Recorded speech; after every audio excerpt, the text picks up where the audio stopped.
कथावाचका और मोटिवेटरों की लाइन लगी हुई है जो अच्छी खासी भीड़ इकट्ठी कर रहे हैं। नहीं नहीं, अपन उसको नेगेटिव बना ले। देखो जी सर, जी सर, उसे अभी उन्होंने अपने लिए धन अर्जन का साधन बना लिया है। बिल्कुल सर। सामने वाले को लाभ मिल रहा हो ना मिल रहा हो, लेकिन उन्हें खुद को तो लाभ मिल रहा है। बिल्कुल सर, इस बात पे काफी आई सर मुझे। इस पे क्या आई है? इसी बात पे कथा पे से हंसी आई कि लोग कितना अपना जो मेहनत का कमाया हुआ पैसा है उसको कैसे इन्वेस्ट कर रहा है। देखो, जिससे मन को शांति मिले वो करें।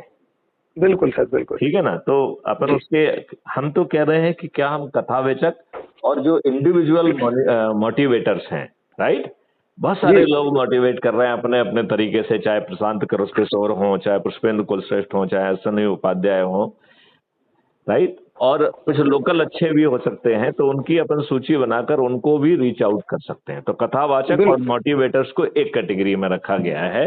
तो एक कमेटी उनके लिए बना ली जाए, योग्य लोगों की। तो क्या होगा कि हमारी जिम्मेवारी बढ़ जाएगी। नहीं तो यशवंत को हर जगह यशवंत तो नहीं जा सकते हैं ना। बिल्कुल सर, बिल्कुल। तो यदि हम इसकी समितियां बना देंगे तो बहुत अच्छा काम हो जाएगा। अच्छा, बहुत सुविधा हो जाएगी।